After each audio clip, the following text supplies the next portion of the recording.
비가 추적추적 내리는 가을 오후, 서울의 한 대학교 식당은 늘 그렇듯 북적거렸다. 공기 중에 비빔밥의 매콤한 냄새와 김치찌개의 구수한 김이 스며들어 학생들의 웃음소리와 포크 부딪히는 소리가 어우러진 익숙한 혼잡함이 펼쳐져 있었다. 나는 그 속에 앉아 있었다. 을레, 21살, 평범한 베타. 특별한 페로몬도, 눈길을 사로잡는 미모도 없는 그냥 존재하는 그런 여자. 오늘도 점심은 혼자 먹기로 했다. 친구들은 클럽 활동으로 바빴고 나는 도서관에서 빌린 소설 한 권을 펼쳐놓고 밥 한 숟가락 드는 사이사이 페이지를 넘기며 시간을 보냈다. 갑자기 내 코끝을 스치는 낯선 향기가 느껴졌다. 달콤하면서도 강렬한 알파의 페로몬. 아니, 두 개의 페로몬이 섞인 냄새였다. 한 가지는 신선한 레몬처럼 상쾌하고 다른 하나는 장미꽃잎처럼 부드럽지만 날카로운 가시가 돋친 듯한. 나는 무심코 고개를 들었다. 식당 한가운데 두 여자가 서 있었다. 둘 다 알파, 그리고 둘 다 나를 향해 시선을 고정하고 있었다. 그 향기, 내가 느꼈어. 베타라고. 불가능해. 그건 내 거야. 첫 번째 여자, 짧은 머리에 가죽 재킷을 걸친 그녀가 낮은 목소리로 말했다. 그녀의 눈은 매처럼 날카로웠고 입가에는 미소라기보다는 도전적인 비웃음이 걸려 있었다. 지은, 경제학과 3학년. 캠퍼스에서 쿨한 알파로 유명한 그녀였다. 그녀의 페로몬은 레몬처럼 상쾌했지만 그 안에 숨겨진 산미가 사람을 긴장하게 만들었다. 지은 씨, 그건 오해야. 그 향기는 은은하지만 나를 끌어당겨. 베타. 웃기지 마, 그건 오메가급이야. 내 본능이 말해주는 거라고. 반대편에 선 여자는 을린이었다. 긴 머리를 어깨까지 늘어뜨린 부드러운 인상의 알파. 문예창작과 출신으로 소문난 그녀는 캠퍼스 문학 동아리에서 시를 쓰며 조용히 유명세를 타고 있었다. 그녀의 페로몬은 장미처럼 로맨틱했지만 그 안에는 가시처럼 아픈 무언가가 스며 있었다. 둘의 목소리가 점점 커지기 시작했다. 주변 학생들이 웅성거리기 시작했고 나는 당황해서 밥그릇을 내려놓았다. 향기. 내 향기. 나 베타인데 베타인 나는 페로몬을 거의 발산하지 않는다. 그저 평범한 일상 속에 녹아드는 존재. 그런데 왜 이 두 알파가 나 때문에 다투는 거지? 나는 자리에서 일어나려 했지만 다리가 후들거렸다. 공기 중에 그들의 페로몬이 뒤엉켜 나를 압도했다. 을리나, 너도 알잖아. 베타는 이렇게 강렬한 향기를 내지 않아. 그건 나를 위한 거야? 봐, 그녀가 나를 보고 있잖아. 지은이 한 걸음 다가서며 웃었다. 하지만 그 웃음은 차가웠다. 그녀의 시선이 나에게 꽂혔다. 나는 고개를 저었다. 아니야, 나 그냥. 그만해, 지은 씨, 당신의 그 오만한 태도가 문제야. 그 향기는 순수해. 당신 같은 사람이 다룰 수 있는 게 아니라고. 을린의 목소리가 떨렸다. 그녀의 눈에는 진심이 서려 있었다. 평소 캠퍼스에서 본 그녀는 조용하고 시 한 편을 쓰다 말고 창밖을 보며 한숨 짓는 타입이었다. 그런데 지금 그녀의 알파 본능이 깨어나는 게 보였다. 가슴이 철렁 내려앉았다. 식당 전체가 조용해졌다. 누군가 핸드폰을 들고 영상을 찍기 시작했다. 나는 더 이상 참을 수 없었다. 저기요. 실수예요. 저 베타예요. 향기 같은 거 없어요. 내 목소리는 작았지만 그 순간 모든 시선이 나에게 쏟아졌다. 지은과 을린이 동시에 나를 봤다. 그들의 눈빛이 부딪히며 불꽃이 튀는 듯했다. 그날 이후 내 삶은 뒤집혔다. 평범했던 베타 을레의 일상이 두 알파의 다툼으로 인해 엉망이 되었다. 소문은 순식간에 퍼졌다. 베타 여자가 알파 2명을 홀렸대. 그 향기, 진짜 오메가급인가 봐. 강의실에서, 도서관에서, 심지어 기숙사 복도에서도 속삭임이 들려왔다. 나는 창피하고 두렵고 이상하게도 설레는 기분이 들었다. 특히 을린의 그 눈빛. 그녀의 페로몬이 내 피부에 스며들 때마다 가슴이 간질거렸다. 며칠 후 나는 을린을 만났다. 캠퍼스 뒤편 은행나무가 노랗게 물든 산책로에서. 그녀는 커피 2잔을 들고 서 있었다. 을레 씨, 미안해. 그날 내가 너무 본능에 휘말렸어. 그녀의 목소리는 부드러웠다. 바람에 흩날리는 낙엽처럼. 나는 고개를 들었다. 왜 저 때문에 다투셨어요? 저 평범한 베타인데. 을리는 미소 지었다. 그 미소는 장미꽃잎처럼 연약했다. 평범. 아니야. 내 향기, 처음 느꼈을 때 내 시 한 편이 떠올랐어. 비가 내리는 가을, 이틴 꽃향기가 스며들 때 그게 내 거였어. 베타라서 더 특별한 거지? 알파나 오메가처럼 강하지 않아서 더 깊이 스며들어. 우리는 벤치에 앉아 이야기를 나눴다. 을리는 어린 시절부터 알파로서의 부담을 토로했다. 한국 사회에서 알파 여자는 강해야 해. 특히 레즈비언 알파라면 더 가족은 정상적인 결혼을 강요하고 친구들은 너처럼 예쁜 애가 왜 여자랑 하면서 피곤하게 해. 그녀의 말에 나는 고개를 끄덕였다. 나도 베타지만 LGBT로서의 고립감을 느껴본 적이 있다. 부모님은 시골에서 올라오신 분들로 여자끼리? 그건 이상해 라고 말씀하셨다. 그날 우리는 한강으로 갔다. 서울의 밤하늘 아래 강변 산책로를 걸으며 불빛이 물결에 반사되는 그곳은 한국 젊은이들의 로맨틱한 데이트 장소였다. 을리는 내 손을 잡았다. 을레야, 나 너 좋아해. 그 향기 때문이 아니야. 내가 주는 그 평범함이 나를 자유롭게 해. 하지만 그 순간 지은의 그림자가 드리웠다. 그녀는 멀리서 우리를 지켜보고 있었다. 그녀의 페로몬이 바람에 실려왔다. 레몬의 산미가 우리의 달콤함을 망치려 했다. 지은의 등장은 예고 없이 찾아왔다. 다음 날 아침 강의실 문을 열자마자 그녀가 내 책상에 앉아 있었다. 을레 씨, 어제 재미있었지? 을린이랑 강변 데이트. 그녀의 미소는 여전했지만 눈빛은 차가웠다. 주변 학생들이 힐끔거리며 속삭였다. 저기, 그 베타야. 나는 자리로 가 앉으며 속으로 한숨을 쉬었다. 지은 씨, 왜 여기 계세요? 이건 내 강의실인데. 그녀는 몸을 앞으로 기울였다. 페로몬이 은밀하게 퍼졌다. 내 향기, 아직도 느껴져. 을리는 착각한 거야. 나랑 같이 있어? 내가 더 잘 지켜줄게. 그녀의 말은 유혹적이었지만 그 안에 숨겨진 소유욕이 느껴졌다. 지은은 캠퍼스 퀸으로 불리는 알파였다. 클럽 활동, 파티, 모든 게 그녀의 무대. 하지만 소문으로는 그녀의 연애는 항상 파국으로 끝난다고 했다. 알파끼리. 그건 폭발이야, 누군가의 말처럼. 나는 고개를 저었다. 저 을린 씨랑은 그냥 친구예요. 그리고 제 향기. 그건 없어요. 베타니까. 하지만 속으로는 혼란스러웠다. 어제 을린의 손길이 아직도 따뜻하게 남아 있었다. 그녀의 시 한 구절을 을조리던 목소리, 너는 내 가을바람기라고 속삭이던 그 순간. 한국의 로맨스는 이렇게 시작되곤 한다. 조용한 산책, 커피 한 잔, 그리고 영혼을 스치는 대화. 강의가 끝난 후 지은은 나를 따라 나왔다.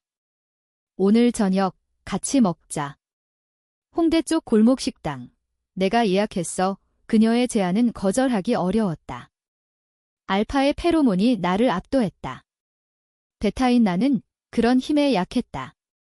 알겠어요. 하지만 을린 씨한테는 말 안 할게요. 지은은 웃었다. 그 애. 걱정 마, 나랑 너 더 잘 맞아.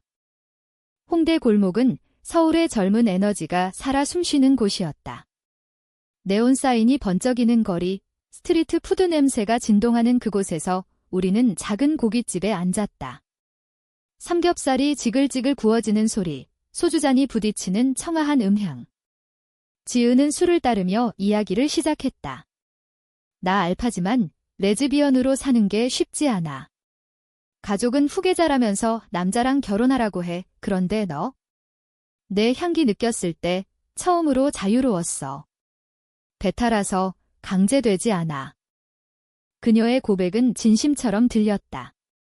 우리는 밤늦게까지 이야기를 나눴다. 한국 사회의 압박, LGBT로서의 고독. 지은은 캠퍼스 페스티벌 때 너랑 춤추고 싶어라고 속삭였다. 그 순간 나는 흔들렸다. 을린의 부드러움과 지은의 열정, 두 알파 사이에서. 하지만 다음 날 을린에게서 메시지가 왔다. 을레야, 어제 지은이랑 봤어. 조심해. 그녀는 위험해. 을린의 경고가 머릿속을 맴돌았다. 나는 그녀를 만나기로 했다. 이번에는 캠퍼스 카페, 따뜻한 아메리카노 2잔 앞에서. 을린의 눈은 빨갛게 충혈되어 있었다. 미안해, 을레야. 나 질투난 거 알아. 하지만 지은이는 과거에 오메가를 망쳤어. 페로몬으로 조종해서 결국 버렸대. 그녀의 말에 나는 충격을 받았다. 지은의 그 레몬 향기, 이제는 독처럼 느껴졌다. 을린아, 나 어떻게 해야 할까? 너도, 지은 씨도, 왜 나한테? 을린은 내 손을 잡았다. 너는 특별해. 베타지만 내 안에 숨겨진 그 향기. 그건 내 영혼이야. 한국에서 우리는 항상 정상에 맞춰 살아. 하지만 너랑 있으면 낫이 쓰고 싶어져. 진짜 나로. 그날 우리는 캠퍼스 축제 준비에 참여했다. 가을 축제, 전통 한복을 입고 춤추는 무대, 떡볶이와 호떡 냄새가 어우러진 그곳. 을리는 나에게 한복을 입혀주었다. 분홍 치마 저고리에 그녀의 손이 내 어깨를 스쳤다. 예뻐, 을레야의 그 순간 내 향기가 피어났다. 은은하게, 하지만 강렬하게. 주변 알파들이 고개를 돌렸다. 을린의 페로몬이 나를 감쌌다. 장미꽃밭처럼. 하지만 축제 중 지은이 나타났다. 그녀는 무대 위에서 마이크를 잡고 노래를 불렀다. 이 노래, 을레를 위해 팝적인 멜로디에 가사가 나를 찔렀다. 내 향기, 내게 와. 관객들이 환호했다. 을린의 얼굴이 창백해졌다. 저의 또 시작이야. 충돌은 그날 밤 터졌다. 축제 후 기숙사 뒤편에서 지은과 을린이 다시 마주쳤다. 나는 그 사이에 서 있었다. 을레는 내 거야, 지은의 외침. 아니, 그녀는 선택할 거야, 을린의 반박. 페로몬이 폭발하듯 퍼졌다. 나는 울음을 터뜨렸다. 그만. 나 때문에. 왜? 그 순간 내 향기가 폭발했다. 베타의 한계, 아니, 그 너머. 모든 게 어지러워졌다. 지은의 산미와 을린의 달콤함 사이에서 나는 무너졌다. 그날 밤, 나는 기숙사 방으로 돌아와 베개를 끌어안고 울었다. 창밖으로 비가 다시 내리기 시작했다. 서울의 가을 비는 이렇게 슬프다. 젖은 거리를 비추는 가로등 불빛, 멀리서 들려오는 지하철 소리. 내 향기 폭발의 여파로 몸이 떨렸다. 베타가 이런 힘을 가질 수 있을까? 의학 서적을 펼쳐보니 잠재된 페로몬 증후군이라는 단어가 눈에 띄었다. 드문 경우 베타가 스트레스에 알파급 향기를 발산한다. 하지만 그 대가는 정신적 고갈. 다음 날 을린이 문을 두드렸다. 그녀의 손에는 따뜻한 국물이 담긴 보온병이 들려 있었다. 삼계탕, 엄마가 보내셨어. 내가. 괜찮을까? 그녀의 목소리는 떨렸다.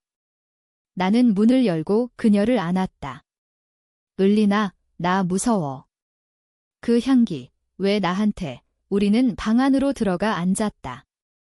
을린은 조심스럽게 등을 토닥여 주었다. 한국 엄마들의 사랑처럼 따뜻하고 끈질긴 위로. 을래야, 그건 내 강점일지도 몰라. 사회에서 베타는 평범하다고 무시당하지만 너는 다르잖아. 나처럼 알파는 항상 통제해야 해. 페로몬이 세면 사람들을 다치게 해. 그런데 너는? 자유로워. 그녀의 말에 나는 눈물을 훔쳤다. 우리는 이야기를 이어갔다. 을린의 가족은 전통적인 집안, 할머니는 여자 알파는 수칠라며 그녀를 압박했다고. 그녀는 시를 통해 도망쳤지만 최근 작가 데뷔를 앞두고 더 외로웠다. 그 사이 지은의 연락이 끊이지 않았다. 미안해, 을래야. 나 과했어. 만나서 이야기하자. 그녀의 메시지는 점점 절박해졌다. 나는 갈등했다. 지은의 열정은 매력적이었다. 그녀는 나를 특별하게 만들어주려 했으니까. 하지만 을린의 부드러움은 내 영혼을 어루만졌다. 결국 나는 지은을 만났다. 한강공원, 벚꽃이 지는 가을 버전으로 강변 벤치에 앉아. 그녀는 피곤해 보였다. 을래야, 나 을린이랑 다투다 보니 내 약점이 드러났어. 과거에 오메가 하나, 페로몬으로 상처 줬어. 버렸다고. 그 애가 먼저 떠났어. 나 알파라서 사랑을 강하게 표현하다 보니 이 그녀의 눈에 눈물이 고였다. 처음 보는 지은의 취약함. 너는 베타라서 나를 자유롭게 해줄 수 있을 것 같았어. 나는 그녀의 손을 잡았다. 지은 씨, 나도 아파요. 두 분 사이에서 그 순간 그녀의 페로몬이 부드러워졌다. 레몬이 꿀로 변한 듯 우리는 키스 직전까지 갔다. 하지만 내 마음은 을린에게 기울어 있었다. 미안해요. 나 을린이를 선택할게요. 그 선택이 반역의 시작이었다. 지은의 얼굴이 일그러졌다. 을린. 그 애가 너를 지킬 수 있을까? 나처럼 강한 알파가 아니야. 그녀의 목소리에 분노가 스며들었다. 다음 날 캠퍼스 게시판에 익명 글이 올라왔다. 베타 을래, 알파 둘을 유혹하다. 이 사진은 축제 때의 우리 셋. 소문이 폭발했다. LGBT 커뮤니티에서도 베타가 알파를 홀린다고? 위험해 라는 비난이 쏟아졌다. 을리는 나를 지키려 애썼다. 을래야, 같이 싸우자. 내 시집 출간 이벤트에 와. 거기서 내 이야기를 쓸게. 그녀의 시집 발간회는 작은 카페에서 열렸다. 서울의 예술가들이 모인 그곳, 커피 향과 종이 냄새가 어우러진 공간. 을리는 무대에 올라 나를 위한 시를 낭독했다. 평범한 베타의 향기, 가을비처럼 스며들어 알파의 가시를 녹이는 꽃잎. 청중이 박수를 쳤다. 나는 무대 뒤에서 울었다. 이게 사랑인가? 한국의 로맨틱한, 고통스러운 사랑. 하지만 지은의 반격은 치명적이었다. 그녀는 을린의 과거를 파헤쳤다. 을린이는 고등학교 때 오메가 친구를 페로몬으로 다치게 했어. 그의 자살 시도했다던데 소문은 을린을 덮쳤다. 출간 이벤트 후 을린은 사라졌다. 나는 그녀의 집으로 달려갔다. 전라구의 작은 아파트, 엄마의 김치 냉장고 소리가 들려오는 그곳. 을리는 침대에 누워 있었다. 을래야. 나 포기할래. 너 지켜줄 자격 없어. 아니야. 지은의 거짓말이야. 나는 소리쳤다. 하지만 증거사진이 SNS에 올라왔다. 고등학교 을린과 오메가의 사진, 그리고 병원 기록. 충격이었다. 을린이 울었다. 진짜야. 나 때문에 그 애가. 그래서 알파 증오하게 됐어?